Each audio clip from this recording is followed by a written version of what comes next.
say alhamdulillah, God gave me everything. Alhamdulillah. I know you guys don't like this. Alhamdulillah. Tomorrow night, I'm gonna smash your boy, guys. I'm gonna smash your boy. السلام علیکم.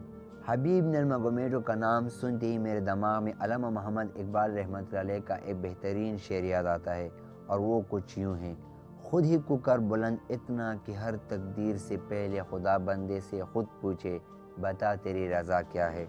آج حبیب جس مقام پر پہنچ چکا ہے، چاہے UFC کی دنیا میں ہو یا پوری دنیا کے ممالک میں ہو، ہر کوئی اس مقام پر پہنچنے کی کوشش کرے۔ رشیا کا ایک پہاڑی علاقہ داغستان دنیا کو ایک ایسے چیمپئن دیتا ہے جو 29 مقابلوں میں ایک بھی نہیں ہارتے، یعنی کہ 29-0۔ حبیب پوری دنیا کے مسلمان میں سب سے پہلے لائٹ ویٹ چیمپئن ہے جن کے سامنے UFC کے بڑے بڑے فائٹر بھی سامنے نہ ٹیک سکے، چاہے کونر مگریگر ہو یا جدیجہ جیسے بڑے بڑے فائٹر، اور بری شکست کا سامنا کرنا پڑا۔ UFC رپورٹ کے مطابق UFC میں انٹری کے بعد حبیب کے ساتھ مقابلہ کرنے سے بڑے بڑے فائٹر نے منع کیا اور سوشل میڈیا کا مذاق بھی بن گئے۔ آج کے مسلم دنیا نے حبیب کو محمد علی کے ساتھ بھی تشبیہ دیا۔ حبیب نرمگمیڈو کی کامیابی کو دیکھ کر ہر کوئی اس کو جادو یا قسمت سمجھے، لیکن شاید کچھ لوگوں کو حبیب نرمگمیڈو کی ٹریننگ اور سوچنے کا عمل پتہ نہیں ہوگا۔ جہاں 10 سال کی عمر میں بچے کھلونے کے ساتھ کھیلنے میں مصروف رہتے ہیں، اس وقت حبیب اپنے سے بڑے بالوں کے ساتھ پریکٹس میں مصروف رہتے ہیں۔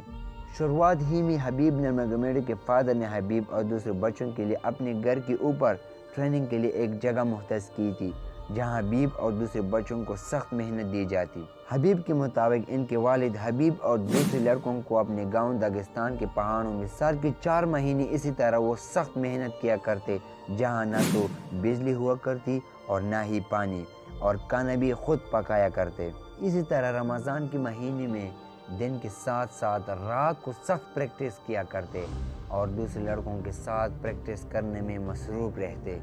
ابھی آتے حبیب کے سوچنے کا طریقہ۔ دوستوں، ٹریننگ کے ساتھ ساتھ حبیب نرمگمیڈو کا سوچنے کا بھی ایک عجیب طریقہ ہے۔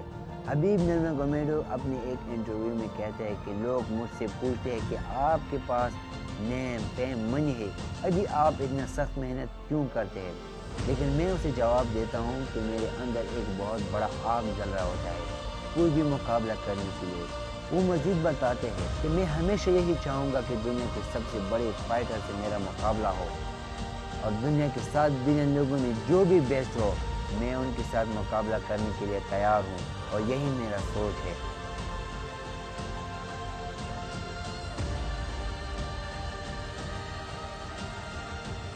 دوستوں، میں آپ کو بتاتا چلوں کہ آپ دنیا کے کسی بھی کونے سے تعلق رکھتے ہو، میٹر یہ نہیں کرتا، میٹر یہ کرتا ہے کہ آپ کتنا محنت کرتے ہیں اور کس طرح سوچتے ہیں۔ حبیب کے مطابق کچھ بھی پانے کے لیے ہمارے اندر بہت بڑا آگ ہونا چاہیے جو ہمیں ہر وقت محنت کرنے پر مجبور کرے۔ اپنا سوچ صرف اپنے علاقے اور ملک تک محدود نہ رکھیں، بلکہ ایک بار نہ بڑا سوچیے، بڑا سوچ سے بھی بڑا سوچیے۔ جب بھی آپ اپنے گول کو حاصل کرنا چاہتے اور کوئی مشکل آئے تو اس سے پیچھے نہ ہٹیے، بلکہ اسے حل کریے اور اپنے نظریے کو اور گول کو حاصل کریے۔ آپ جو بھی حاصل کرنا چاہتے ہیں، آپ کو کوئی بھی کامیاب نہیں کر سکتا اور نہ کرنے دے گا سوائے ایک شخص کے، اور وہ ہے تم۔ اپنا بہت خیال رکھیے گا۔ اللہ حافظ۔